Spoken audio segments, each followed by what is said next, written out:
नमस्कार, मैं हूं संतोष पांडे। आप देख रहे हैं पांडे जी हर जगह। आज पांडे जी के साथ में जो कवि जी है, इनका नाम है शिवजी कुशवाहा और ये अक्सर करके हमारे स्टूडियो में आते रहते हैं हर हफ्ते में, हर 2 दिन पे, 4 दिन पे। और अच्छा भी लगता है कि कुछ अच्छी बातें, चूंकि संस्कारिक आदमी है और उसी हिसाब से ये वार्तालाप भी करते हैं। चूंकि सत्संग में ये जाते हैं तो सत्संगी आदमी जो है वो सत्संग वाला ही बात बताएगा, वो कुछ ज्ञान की ही बात बताएगा। तो बड़ा अच्छा लगता है कि ये हमारे स्टूडियो में आते हैं और आज इनसे पूछते हैं कि शांति और अशांति में क्या अंतर है। कवि जी, शांति और अशांति में क्या अंतर है?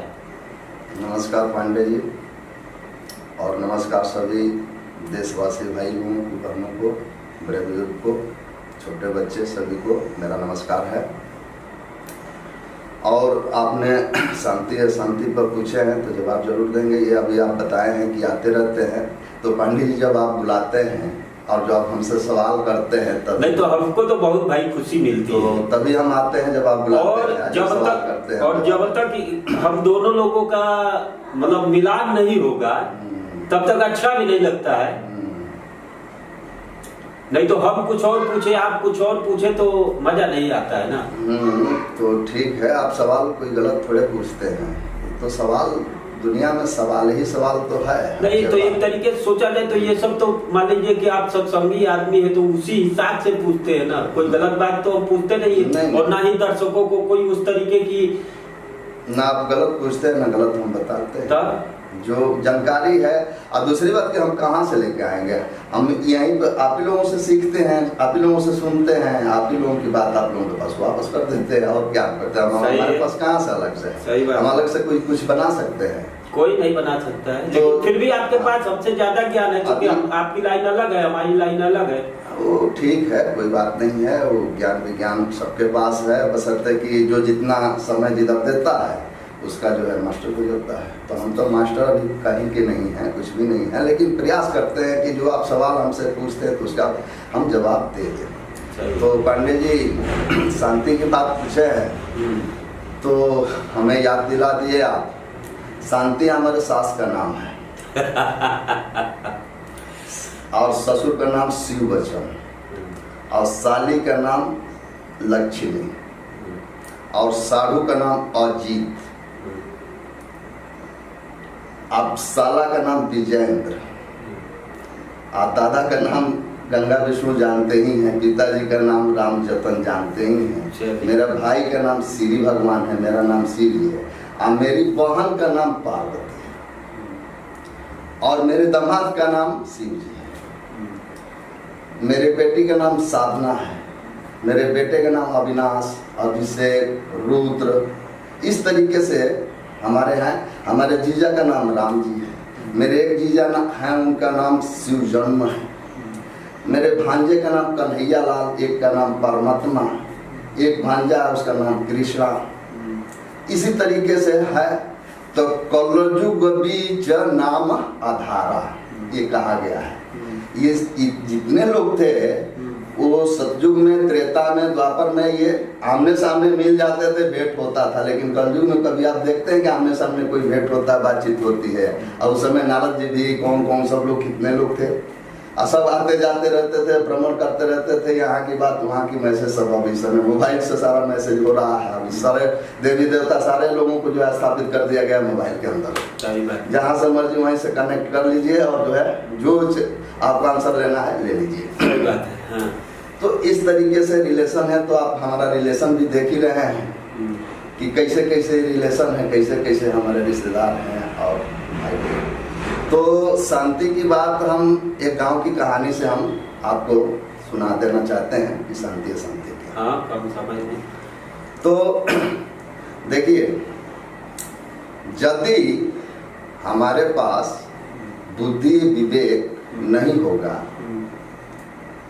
और जब तक हम इसका अनुसरण नहीं करेंगे और जब तक हम कोई सद्गुरु के शरण में नहीं जाएंगे, चाहे अच्छे शिक्षक के पास नहीं जाएंगे, तब तक जो है वो शांति नहीं मिलती है। आदमी खोजता ही है ना शांति, अशांति क्यों हो जाती है कि किसी चीज के तलाश में वो आदमी लगा रहता है और जब तक मिलता नहीं तब तक वो अशांत बना रहता है, उसको शांति नहीं मिलती।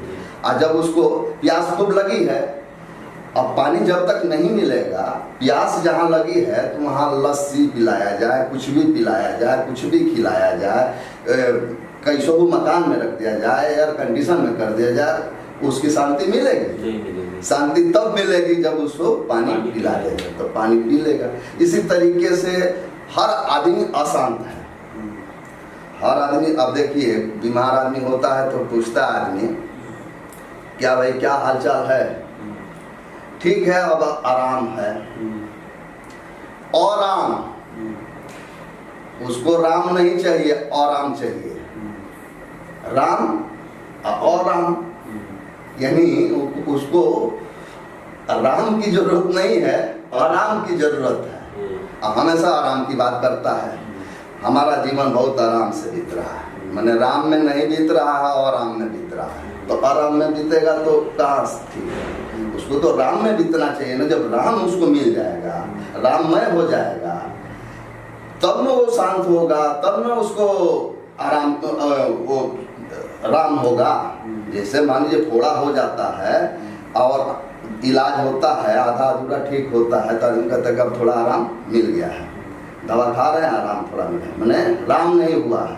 और जब पूरी तरीके से सूख जाता है घाव, ठीक हो जाता है, और तब पूछा जाता है, तो जब वो विवेकी आदमी होता है तो कहता है कि अब राम हो गया है।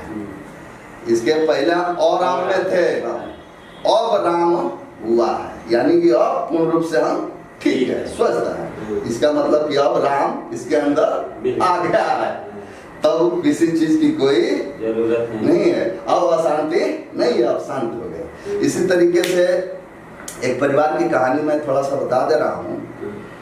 बलिया की ही बात है, मैं नॉमिनेशन नहीं करेंगे इसके लिए, वो तो बाद में फिर मामला वो जानकारी हो ही जाएगी। वो एक परिवार ऐसा है, उसको हम आज जब से हम होश संभाले हैं तब से हम देख रहे हैं कि उस परिवार के पीछे तमाम लोग लगे हुए हैं उसकी शांति को भंग करने के लिए।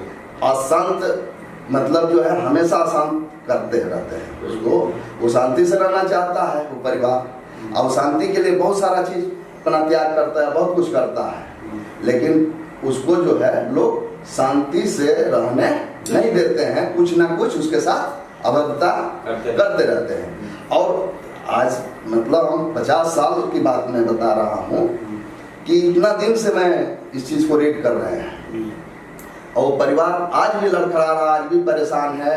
उन लोगों के चलते वो लोग अपना घर द्वार छोड़ छोड़ के जा सकता है, वो चले भी गए हैं शांति के लिए कि किसी तरीके से शांति हो जाए। वो न रहने के बाद भी वो कुछ ना कुछ अशांति फैलाते रहते हैं इसके बाद में। और इसका नतीजा ये है कि उस घर परिवार का जो है जमीन जायदाद जो भी है जितना चीज उस पर धीरे धीरे ये, जबकि वो परिवार किसी का कुछ भी नहीं लेता देता, कुछ नहीं वो करता, किसी का अनैतिक रूप से किसी को हानि नहीं पहुंचाता है, किसी का लूटता नहीं है, लेता नहीं है, 1 इंच किसी का कुछ नहीं करता। लेकिन उस परिवार के साथ आए दिन कुछ न कुछ हो रहा है, और वो जो है उसको परेशान उस परिवार को किया जा रहा है।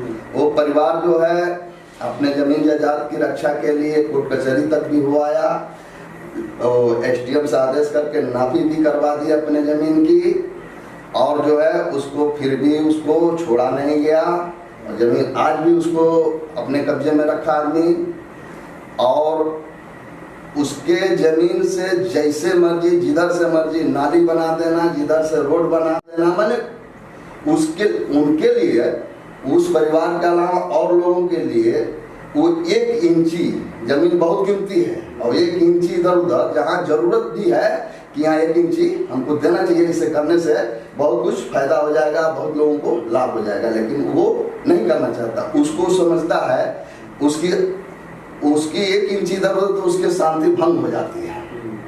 लेकिन जो आदमी जीवन भर प्रताड़ित करते आ रहा है और उसको हमेशा अशांति की तरफ ढकेल रहा है, वो शांत से रहने ही नहीं दे रहा है। और वो परिवार बार बार चाह रहा है कि हम लोग शांत हो जाएं, शांति हमको मिल जाए, और ये जो हमको मनुष्य जीवन मिला है इसको हम ढंग से थोड़ा अपने जीवन को जी लें, ताकि संत महात्मा बताते हैं कि यदि हम अपने को ठीक कर लेंगे तो हमारे लिए सब ठीक हो जाएगा। और ये जो आवागमन की मुक्ति की जो बात करते हैं सद्गुरु लोग, तो आवागमन से मुक्ति के लिए आदमी प्रयास करता है, तो जो संत प्रवृत्ति के लोग होते हैं तो वो अपनी पूरी कोशिश करते हैं कि यहाँ तो देख ही रहा है कि हलचल है, हर जगह हर कदम पर ठोकर है, कुछ ना कुछ है। तो इसीलिए वो बताते हैं कि जब आदमी भक्ति करके और नियम संयम बना करके रहे और कर ले तो उसका आवागमन से छुटकारा हो जाता है, मोक्ष हो जाता है। मोक्ष के लिए सब मोक्ष के लिए होते हैं, तो शांति के लिए वो कर रहा है ना। कि अब किसी को भजन करने में शांति है, किसी को कब्जा करने में शांति है, किसी को मतलब उसी को शांति समझ रहा है कि इनको प्रताड़ित किए रहो, इनको भगाए रहो, इनको दूर, मतलब वो सारा चीज वो करते हैं। वो खूब ऐसे नहीं लगेगा कि आपसे दुश्मनी किया है, चाहे शांति फैला रहा, वो बातचीत के दौरान आप उसको मतलब देते रहिए, कुछ ना कुछ उसको लाभ पहुंचाते रहिए, सब ठीक है। और उससे लेने की तो कोई सवाल ही नहीं है, उसको तो देना है ही नहीं है, सिर्फ लेना है। लेने वाला बड़ा होता है कि देने वाला बड़ा होता है? देता कौन है? जिसके पास होता है वो देता है, और लेने मांगने वाला भी अच्छा भी होता है, और मान लीजिए वो भी होता है। तो मांग का यही सब माना जाता है। अब मांग के लेना भी ठीक है, लेकिन जबरदस्ती ले लेना वो ठीक नहीं है ना। वो मांग के खा लिया, हमारे पास है तो खिला दिया, नहीं रहेगा तो हम कहते हैं कि भोजन नहीं है, कुछ और रास्ता बताएंगे, कुछ और उपाय करेंगे। और चुरा के अगर खाएंगे तो पकड़ जाएंगे, तो मारे भी जाएंगे और वसूले जाएंगे, और इसका सजा कितना होगा, बहुत होगा। अब ऐसे लोगों के लिए जोगी जी ठीक है ना। वो तो जोगी जी हैं, संत है, महात्मा है। वो भी जोगी का मतलब क्या था? योग, उन्होंने योग किया है, साधन किया है, और योग साधना से वो अपने को प्राप्त किया है। और जो है वो जो भी करेगा सोची समझ के करेगा, ठीक करने के लिए करेगा। वो भी वो देखते देखते उसका भी मन जो है वो योग करते करते, योग मैंने जोड़ना होता है ना, वो तो हमेशा जोड़ने की बात कर रहा है, तोड़ने की तो बात करता नहीं है।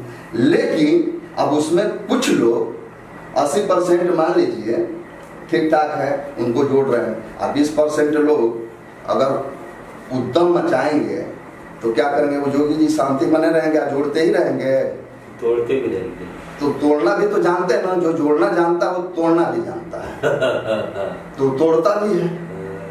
तो जो दान करता है, दान दे रहा है, तब तो अपने मर्जी से दान कर रहा है, तो उसमें कोई बात नहीं है, किसी का उसमें कुछ दोष नहीं है। लेकिन आप जबरदस्ती उसको हड़प रहे हैं, जबरदस्ती आप तानाशाही कर रहे हैं, दिखा रहे हैं अपनी ताकत, और जो है सत्ता का वो ध्वंस, सत्ता के ध्वंस क्या है उसके पास? सत्ता की ध्वंस सत्ता ये करता ही नहीं है, बल्कि ऐसे लोग जिस नेता से, जिस अगुआ से, जिस लोगों से ये संबंध बना के रखते हैं और उसका सहारा लेकर के गलत काम करते जाते हैं, लेकिन उस अगुआ को, उस नेता को, उस मालिक को वो पता नहीं चलता है कि मेरा सहारा लेकर के ये गलत कर रहा है। सही बात है, वहाँ तक पहुँच नहीं पाता है।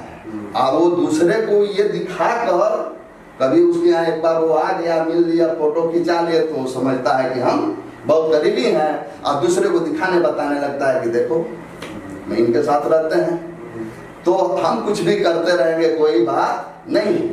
और जबकि वो कितना हानि पहुंचा रहा है, उस अगुआ को जिस दिन पता चल जाएगा कि मेरा सहारा ले करके और इतने लोगों को क्षत पहुंचाया है, ये मैटर चला जाएगा उसके पास, तब उस दिन उसको समझ में आएगा कि हमारा कितना नुकसान, एक परिवार कितने परिवार से नाता तोड़ दिया और कितने परिवार से हमको अलग कर दिया। तो ये चीज जो है पहुंचता है। देखिए अच्छी चीज बहुत कम पहुंचती है, अच्छी चीज को आदमी प्रचारित बहुत कम करता है, और खराब चीज थोड़ा सा भी गलत हो जाता है तो उसका प्रचार प्रसार बहुत तेजी से होता है। और सब लोग मतलब उस चीज को जान जाते हैं लेकिन और उसमें और बढ़ा चढ़ा करके भी थोड़ा कर दिया जाता है। लेकिन अच्छे चीज में बढ़ाने चढ़ाने की तो बातें ही छोड़िए, और बढ़ाने चढ़ाने की उसमें जरूरत नहीं कि जब बढ़ाई चढ़ा दिया जाएगा तो अच्छा रही कहा जाए, उसकी क्वालिटी खराब कर देंगे अगर बढ़ा दिए तो। उसमें तो बढ़ाने घटाने लायक है ही नहीं कि जो सत्य है, जो अच्छा चीज है वो तो उतना ही है, सीमित है। लेकिन जो खराब बात होती है, गलत होता है, झूठ होता है, उसको चाहे जितना फैला दीजिए, जितना बढ़ा दीजिए, ये सब होता है। तो इस तरीके से ये सब हो रहा है। और पांडे जी, शांति इस तरीके से होती है, शांत हम रहना चाहते हैं और दूसरे को भी चाहते हैं कि वो भी शांति से रहे। तो जब हम लोगों का मन मिलेगा, हमारी बात सुनेंगे, आपकी बात हम सुनेंगे कि आप क्या चाहते हैं, हम क्या चाहते हैं, कोई भी मैटर है, हम आपस में जब उसको सही करने के लिए हम दोनों आदमी सोचेंगे और शांति की दोनों लोग सोचेंगे, तब वो शांति होगी। एक आदमी अशांति की बात कर रहा है, एक आदमी शांति की, तो शांति होगा? जो शांत है वो तो शांत है ही है, वो तो संत है, इसलिए ना शांत है।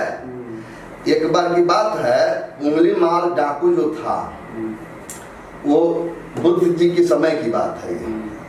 तो वो जो है उसका बहुत अत्याचार बढ़ा हुआ था, वो डाकू उंगली मार उसका नाम रखा गया था। पहले कुछ और होगा, वो उंगली काट काट के मतलब वो अपने को ये दिखा रहा था कि हमने इतना हत्या कर दिया। दिखा क्या, कुछ ऐसी बातें थी, गुरु चेला की बात। आप कहे हैं कि वीडियो लंबा हो जाएगा इसलिए थोड़ा सा झलक दे रहे हैं। तो उसने उंगली काट काट करके वो सब रखते जाता था, पहनते जाता था गले में, और उसको गिनता रहता कि हम कितना मर्डर कर दिए। उंगली वो तो मर्डर करता था ना, लेकिन वो एक उंगली काट के इसमें पहन लेता गिनती के लिए कि हम भूले नहीं कि 100 हो गया, 200, 500 हो गया, कितना हो गया, इसके लिए वो पहनता रहता था। एक बार की बात है, उसी रास्ते से बुद्ध भगवान जा रहे थे, उसी जंगल से। तो लोगों ने बताया कि ऐसा है कि भगवान आप इधर से जा रहे हैं, उसमें जंगल में बहुत खतरनाक डाकू रहता है और वो किसी को छोड़ता नहीं है, तो आप रुक जाएं तो अच्छा रहेगा, न जाइए। बुद्ध भगवान सुनते रहे, और वो संत थे, महात्मा थे, महापुरुष थे।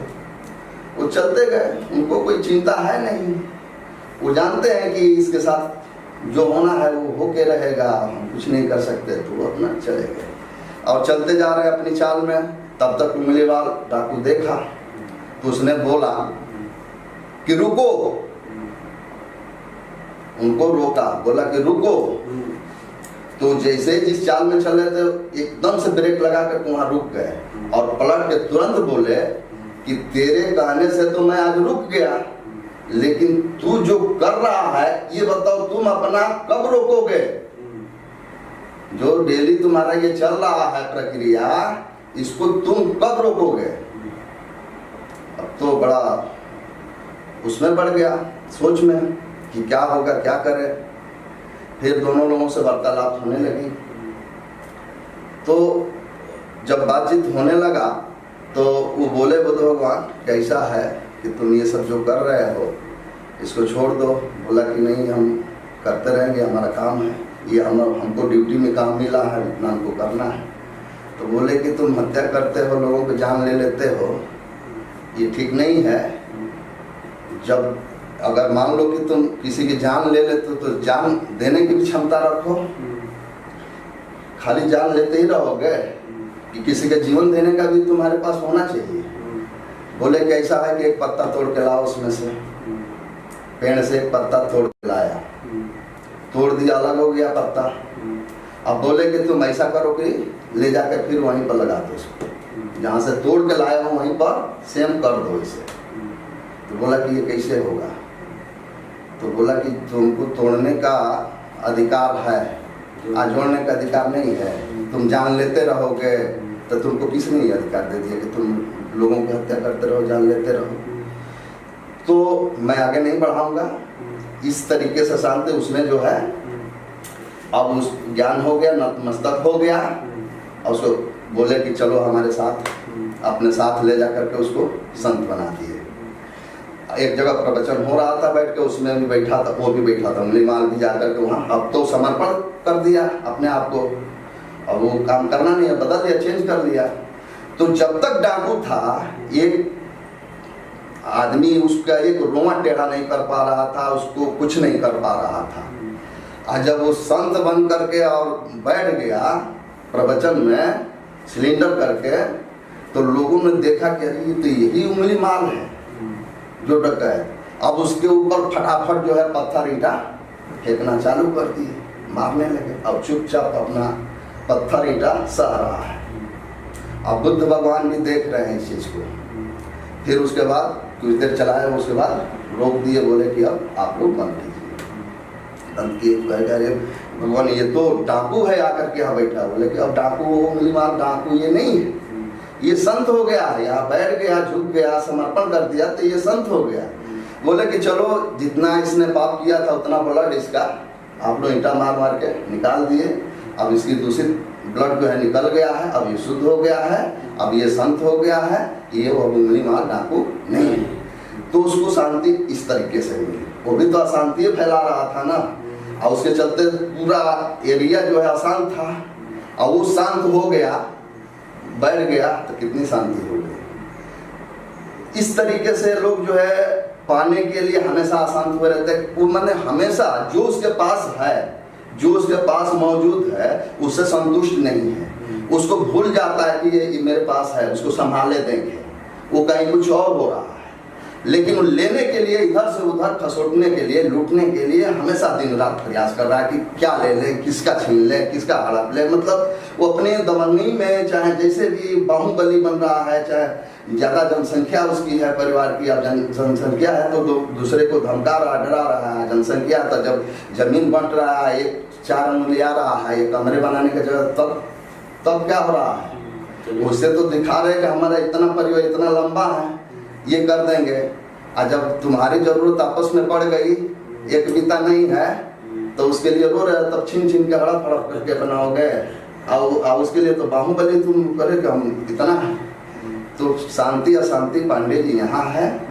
और इस तरीके से आदमी अपने को शांति करना चाहेगा तो शांति होगा, अशांति में बना रहेगा तो जीवन भर अशांति बनी रहेगी, उसका पेट भरेगा नहीं, उसका कुछ भी पूरा नहीं होगा, अशांति में चला जाएगा, ऐसे ही लड़ मर के जाएगा, और फिर आता रहेगा, जाता रहेगा, आता जाता रहेगा, और अशांति बनी रहेगी जब तक गुरु का ज्ञान नहीं लेगा, सदगुरु से मिलाप नहीं होगी, आत्मा परमात्मा का दर्शन नहीं होगा, शुद्ध आत्मा नहीं बनेगा, तब तक उसका छुटकारा नहीं है। और उसकी हाल दुर्गति होती है, सबकी होती है। जब तक फायदा हो रहा है, जब तक काम चल रहा है, जो लोग इस मंगलरी करते हैं, तमाम चीज बड़े बड़े काम करते हैं, पकड़ने जाने के बाद, पकड़े जाने के बाद फिर वो समझ में आ जाता है ना, पूरा हिसाब किताब हो जाता है। तो इसी तरीके से सबका हिसाब किताब हो जाएगा। और हम चाहेंगे कि भाई सब लोग शांति की बात करें, शांति में रहें, शांति से जिए और शांति से जीने दें। नहीं तो जोगी जी का तो चलिए ठीक है, फिर अगले वीडियो में मिलेंगे। तब तक के लिए नमस्कार। मेरे चैनल को लाइक करिए, सब्सक्राइब करिए और ज्यादा से ज्यादा शेयर करिए।